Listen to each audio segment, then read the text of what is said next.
Hello, welcome. I'm Dr. Leslie Korn, and thanks for joining me today for this talk about kicking the sugar habit and how I worked using integrative medicine and nutrition for the treatment of trauma with a particular client. Some of you were here last week, excuse me, and you're going to find out some of the answers that I posed as questions last week and challenges with our client. And I'm also going to take you one step further with some results. So let's get going. And thanks again to Rachel, our intrepid facilitator here, for helping me out with the slide deck. All right, here's the name of my new certification course. You will earn up to 33 CEs for this course, and it's a go at your own pace. And if you previously took the mental health certification, and we've got over 28,000 graduates right now from that online course, you will love this. It's an extension, it's more in depth. It takes you into new areas, particularly with trauma and complex trauma. And as a psychotherapist who's worked in the field for over 40 years, like you, most of our clients have histories of trauma. And I was very lucky to be introduced to yoga and meditation very early in my life and studied nutrition and herbal medicine and then body work. And it was body work that allowed me to be privileged and honored to hear the stories of chronic stress and pain, body discomfort, and emotional discomfort. That took me into the study of psychology and psychotherapy. So I've been very honored to have an integrated practice for so many years. And this is the kind of practice I know you're interested in because, in my experience, when I was doing just straight psychotherapy, I was only getting about 50% of the results because we needed to include the body. We needed to include the spirit. We needed to include the engagement of what are we fueling our bodies with? What are we, how are we exercising? And do we know we're doing the exact right exercises? How do we engage in adherence and self care when the essence of trauma and complex trauma is learned helplessness? So that's why I'm passionate about sharing these approaches with you. And today is really part two from last week. So feel free to go back and pick up on that video. It'll be available for you. And really understand, particularly at this time of year, that sugar is the drug of choice. And literally, it's so disruptive to mood and so causative of an inflammatory process in the body, and it's often hidden in foods. And so many of our clients aren't aware of the effects of refined sugar on their physical health. And if, like me, you're working with a lot of trauma survivors, you're also working with a lot of chronic pain, joint stiffness, fibromyalgia. And so, very gentle psycho education around this issue is something I teach in this course, and something I want to share with you today with this lovely client that I had and worked with for a number of years. So let's get going and do a return to our case. I've highlighted a few of the notes that Miriam, this lovely, lovely client, shared with me. And I'll just highlight them now because I want to invite you into how I think when I'm listening to someone's story. She shared that she was alcohol sober for 4 years. Right away, that made me think, she's already come to me saying that she's addicted to sugar. And that makes sense because alcohol is a sugar substance. And so we very commonly see the struggle with our clients who've become sober, that they're still addicted to a substance. It may be better in that sense of it's not altering their consciousness and triggering anger and rage, even though we know sugar can do some of that, but they're still physiologically addicted to sugar. And the reason this is so important is that it makes it harder to stay sober. And so when I'm working with someone that's got triggers and challenges, it's a biological trigger to keep using sugar. And we know at the wonderful step meetings and AA meetings, often coffee and sugar is served, even in our very best recovery institutes. So, this is where I work with our agencies and with our residency programs, but also individually, just educating about the craving of sugar is biological, it is not emotional. Even though we might want to self medicate a little bit with sugar, it's mostly biologically driven. And the important piece about that is it reduces the shame. So the other thing I paid attention to is Miriam said she had a history of complex trauma, anxiety and depression, chronic pain are inflammatory processes that are made worse by sugar. She had joint pain, headaches, fatigue, and fatigue is very common in trauma. Not only is it, as we discussed, depression of the adrenal hormones, but sugar can raise the energy, you expend it, and then it drops. So it leads to this kind of chronic fatigue that doesn't quit. The other thing that really was obvious to me was the hint when she said she wakes up in the middle of the night for an hour or two. And I want to give you a little hint here about what that means when you do a sleep history with someone. And I encourage you to do that. It's one of the first things I do with my trauma patients because if we can improve sleep, we improve a whole host of feeling states and mood states, as well as physiological function. And so, oftentimes, waking up in the middle of the night, it's called insomnia type 2, signifies that blood sugar, natural blood sugar, which supports our brain function, has dropped precipitously, putting the body into an alarm state, which means the body wakes up, the brain wakes up and says, "Help, I don't have enough glucose to get through the night." And how that manifests is we wake up in the middle of the night, can't get back to sleep. And so there's a very easy way to test for this and even fix this. I always encourage someone who describes this to eat a little snack right before going to bed. If it's 10 p.m. or 11 p.m., eat something like maybe 2 ounces of chicken, 2 ounces, if you're vegetarian, a couple of ounces of beans, or maybe a piece of cheese and a gluten free cracker, maybe a slice or two of apple, maybe even half a boiled egg, something that's going to stabilize your blood sugar. And I've found this works almost miraculously with people waking up in the night. In the course, I go into a lot of other things like how hormones can affect that at all stages of life. But this is one simple, easy fix that no matter where you practice, you can make this suggestion. Hey, if you're not sleeping through the night, let's just make sure that you've got enough blood glucose to get you through the night. How about trying a little snack with a carbohydrate, little bit of protein, and see how that works? So all of this comes to me just by taking this history and this assessment.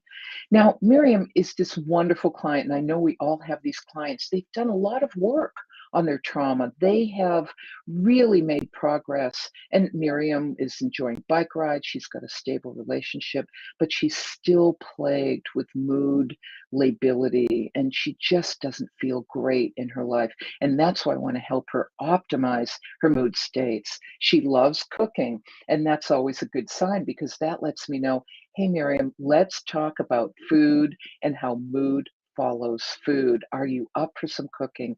And she said, yes, she was.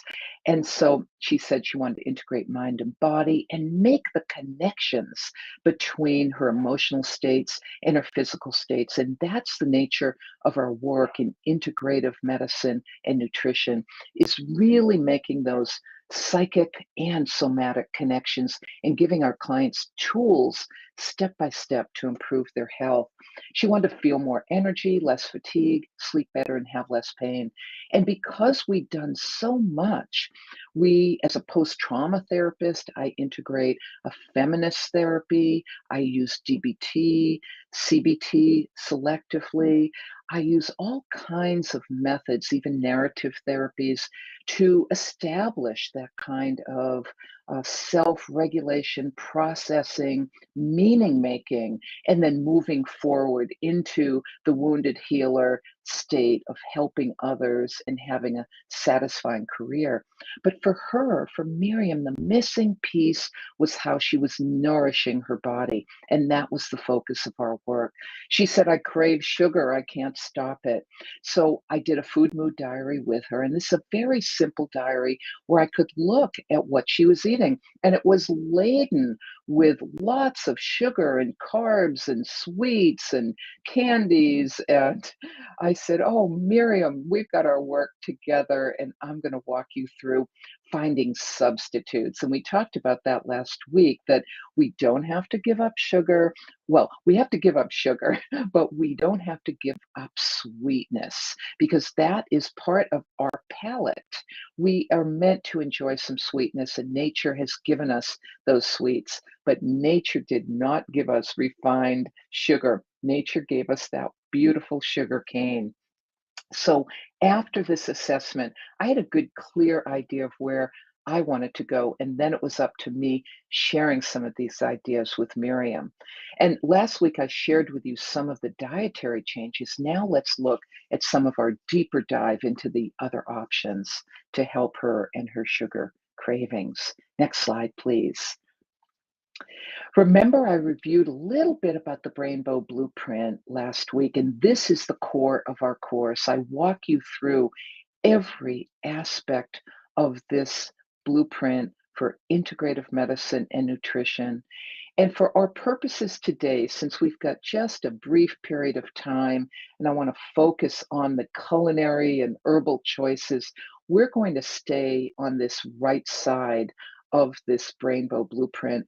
But just to let you know, each one of these aspects is an aspect of integrative approaches that I work with clients. And I have handouts in which they actually define what's of interest to them after I explain to them what's involved, and then we prioritize it together.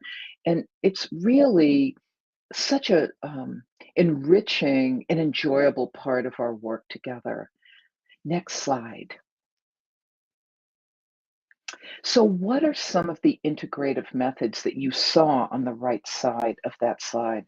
The first piece was the bioindividuality. And I wanted to really tailor to Miriam what I thought was important was to make the connection between alcohol and sugar. And indeed, she had grown up as a latchkey kid, had never really had food security. Made the best that she could, had boxes of cereal. So she'd really grown up living off of refined foods and sugary products. So her body didn't know anything else. And what I said to her basically is, Miriam, I promise you, if you can find a way to eliminate sugar, and I'm going to help you do that with some better quality foods, I promise you, your mood's going to feel better. Your depression is going to get better. Your anxiety and your sleep is going to improve. I couldn't predict just how much, but I've seen 50, 60, 70% mood stability just improving, reduction of depression improving just as a result of eliminating these really toxic foods. They're foods that are called not only endocrine disruptors for the neuroendocrine system, but they trigger reactivity among the neurotransmitters in the brain. And so, one of the things Miriam said to me during our initial conversation, she said, oh, I could easily use some Diet Pepsi instead of straight Pepsi. I said, oh, Miriam, you know, glutamate is going to be even worse for you. I'd rather you even eat sugar than have those uh, false and synthetic sugars. They're really reactive to the GABA receptors in the brain, and they can really destabilize your mood. So, how about if I give you a great alternative and teach you how to make your own fizzy water or soda, as we say on the East Coast, those of our East Coasters with us today? And so I gave her a recipe called a lime Ricky, in which we used frozen blueberries and frozen raspberries with fresh lime and some mineral water. And the neat thing about mineral water is it has lots of brain supporting minerals in it. And even some of the mineral waters have lithium in it, natural mineral lithium, which stabilizes mood. So we had a blast during that session, brainstorming. And then I said to her, what appeals to you? And this really engages adherence, empowerment, and connection and rapport. So then we looked at biorhythms, and you recall that her biorhythms were a little off. If she was waking up in the middle of the night and then waking up groggy in the morning and tired, as many trauma survivors do. So this is where I educated her about her glucose dropping during sleep, and I gave her that hint to try a a little meal, a mini meal, 2 or 3 ounces at night before sleep. And that did the trick. It helped her sleep through the night. So we began the process of stabilizing her blood glucose with lots of proteins and fats, and started to eliminate and literally detox from these refined sugars and carbohydrates. And I asked her to continue to pay attention, because above all, our work as psychotherapists is about awareness and making the connections. And so this is really just the next step. We're helping our clients make the connections between how they're nourishing themselves. And I use that broadly, not just with what they're eating and drinking, but broadly nourishing themselves. And then how do they feel? Do you feel like falling asleep after a spaghetti and Chef Boyardee or pizza in the middle of the day? Or do you feel raring to go after a nice protein meal with maybe some sweet potatoes and butter and salt in the middle of the day? So this is part of our work around um, our biorhythms and then our assessment. So I worked with her to identify her sugar sources, and I gave you this handout last week. We looked at refined and complex, and it was very gentle psychoed. And this is another important thing. You don't need to be a nutritionist to do this work. This is basic self-care. We don't need an RD degree to say, hey, you're anxious, you're not sleeping, maybe you should drink less than 6 cups of coffee a day. Do you know what that's doing to you? So, in the course, I teach you the whole spectrum from psychoed to a much deeper dive, where either you choose to learn more or collaborate. And I always encourage collaboration and practice building as a result. Now, Miriam suggested she loved nature, she loved being out in nature, and I use that as a tool and as a metaphor for exploring natural sugars and talking about our love for nature and how we love being at the ocean or in the forest or running by the sea, and the gifts that nature gives us to balance our mood and enhance our well-being. And so that's where I emphasized, well, let's identify what nature gives us. Honeybees give us honey. The agave plant gives us dark agave, rich in minerals. The maple tree gives us maple syrup. The stevia plant gives us stevia. So nature gives us natural sweeteners. And this was part of our work together, was really embracing, how can I heal myself using natural means and support my own natural self? And Miriam really jumped on board with that and just loved that. Now, Miriam had a very good, stable relationship. And when she ran into a rough patch with her partner, she invited her in to do some process work together. And so at one point, I said to Miriam, does your partner like to cook? She said, not so much, but she loves my cooking. I said, would your partner be willing to travel this path with you about improving your diet? She said, absolutely, but I think I'd like her to come in and have you explain to her what we're doing. I said, anytime you want. And so then we did a couples session together and really explored maybe some of the little areas of tension or challenge that they might embrace during these change processes. And what it does, and what I found clinically, and I'm sure you do too, is when we bring in the partner, when we bring in the family, we get much better adherence. We get rid of the so-called identified patient, and we say, this is a family affair, this is a community affair. Okay, next. Oh, um, I had another note here because Miriam, that's okay, Rachel. Miriam shared her love for dogs, and I use a canine in my therapy practice, so she knew, of course, I appreciated the healing power of dogs, and so we then were able to do a little divergence. She fed her dog really good, delicious food. I said, "Do you feed your dog sugar?" "Oh, no, I would never do that." I said, "Then you better feed yourself as well as you feed your dog." And so we had a good laugh about that. And so he was part of the whole community family affair too. Okay, next slide.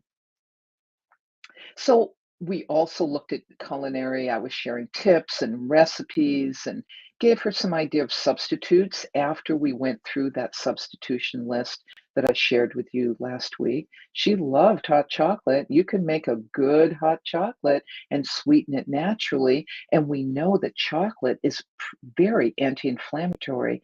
I shared with her about that. It's rich in polyphenols. It's very rich in stimulating dopamine in the brain, so it helps focus, it improves mood. So, chocolate is really a good brain food for trauma recovery, but not if you add sugar to it. So, that was a little tweak we made. She liked a little bit of coffee every day, and as long as that didn't trigger anxiety, I said that was fine. Generally, coffee's best in the morning to keep with our rhythms. And so I gave her a mocha recipe with coconut fat, so good for the brain. And she just jumped right on board because these were options that were intellectually stimulating to her, but also delicious to her taste buds. I educated, as I shared with you earlier, that protein and fats are some of the best foods to stabilize mood.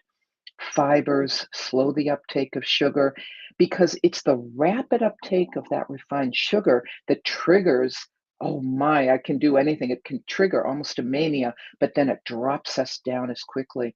And speaking of that, whenever I have a trauma survivor, and I'm sure you've seen this too, a misdiagnosis of bipolar, I always work with them to eliminate these refined sugars before I settle on a diagnosis of bipolar because it's often a hidden sugar addiction that's creating such a mood lability.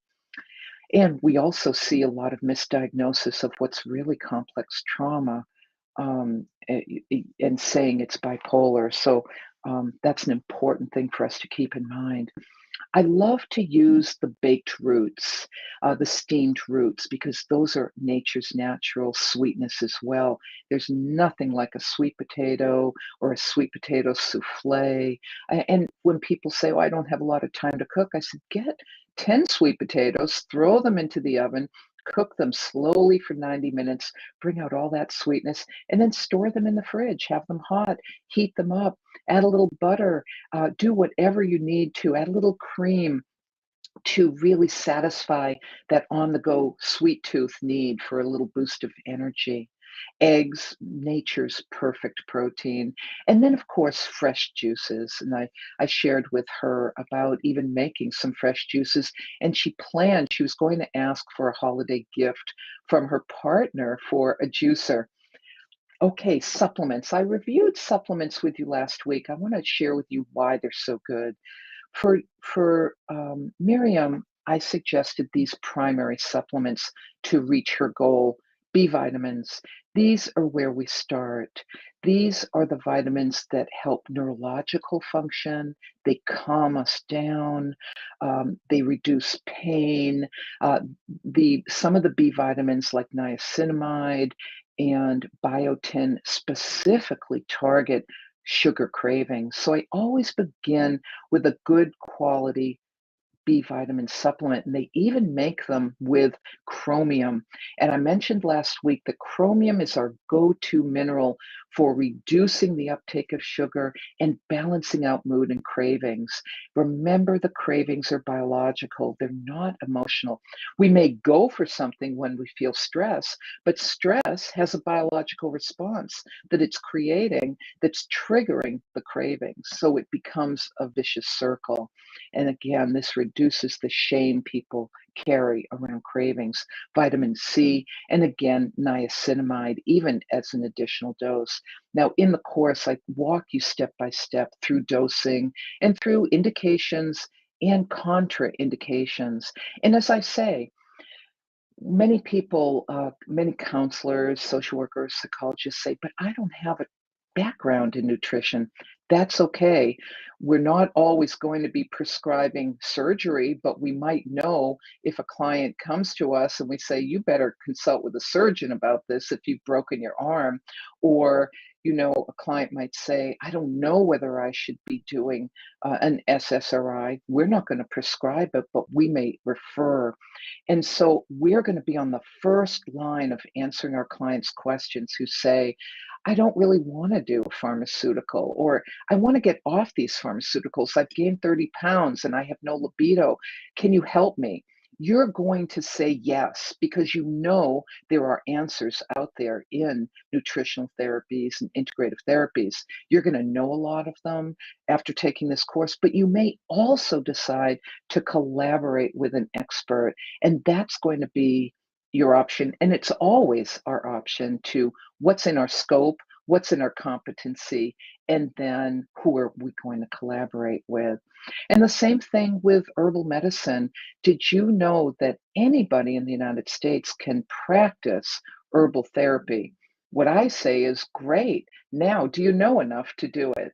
And so in the course, I teach you how to use herbal medicine for the treatment of trauma. Now, in the case of Miriam, I thought she would enjoy something called golden milk. And if you're not familiar with this, I encourage you to. And I've given you a link to my blog where I write about golden milk as an alternative to NSAIDs. It's a delicious Ayurvedic Indian drink that's made up of turmeric and some natural sweets that reduces anxiety, reduces pain, and is a yummy drink to boot. And you can have it hot or cold.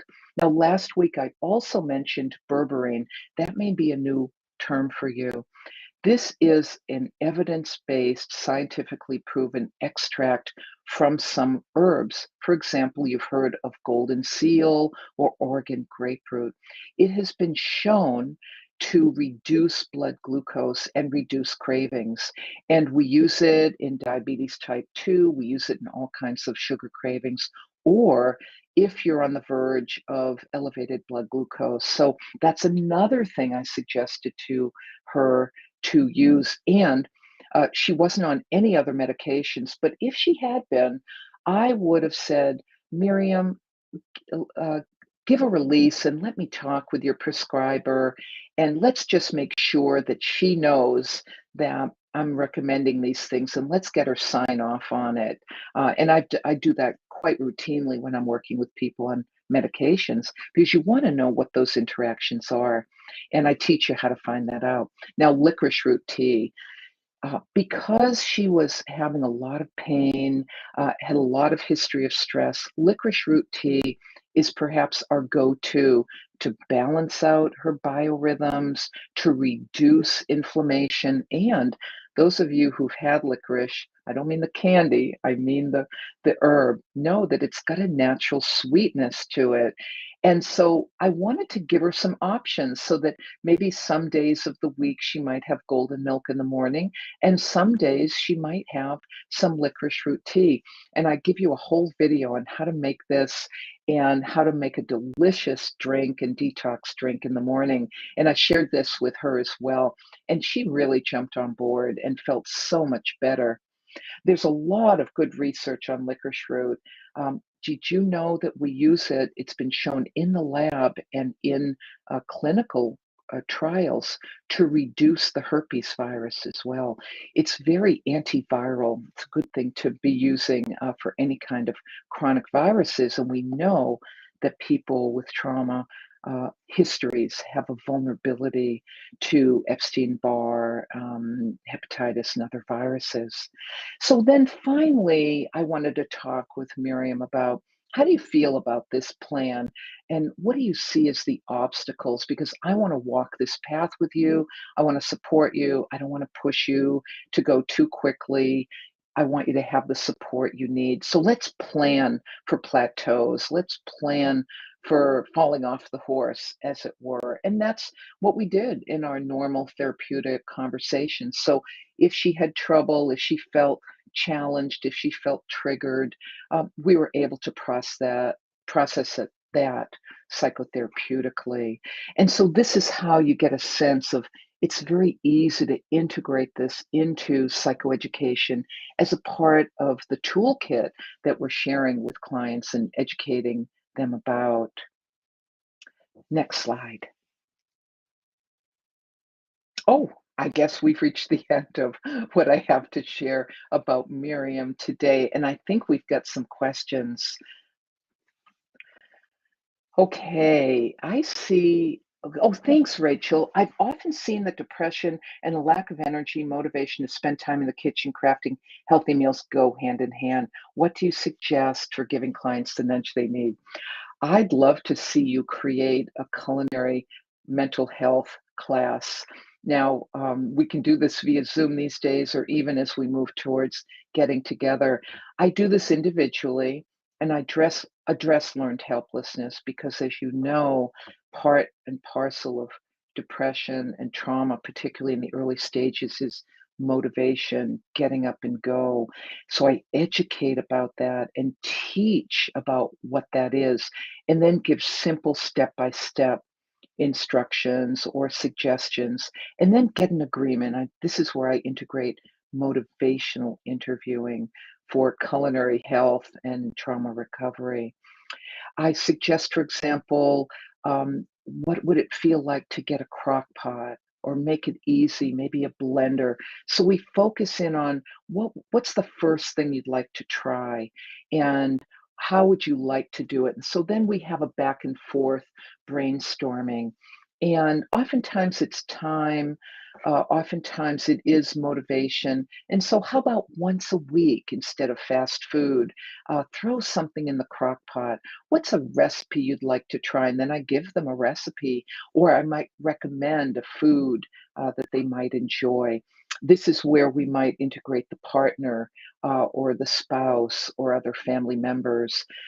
This is where, as I began by saying, I love doing groups for this reason. Who doesn't love going to a cooking group where you're doing process work around just this question, and then you get to cook together and end up with a delicious meal together. And I've done that in a variety of ways. We might begin with a crock pot class. And so at the beginning of the group, I show people how to throw everything into the crock pot. And then that crock pot cooks for 4 hours while we're doing yoga for trauma, meditation for trauma, skin brushing, process work around motivation. And then the meal is ready. And then we finish off that uh, day, that morning class on a Saturday or Sunday or an afternoon with a delicious meal together. I find group really supports overcoming some of those obstacles. Thank you for that wonderful question. I have a lot of clients who depend on caffeine to get them through the day.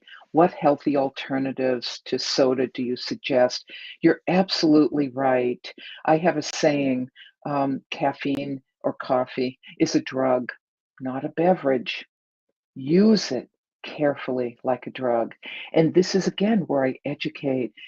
Caffeine has some good benefits. It's a gentle mood booster.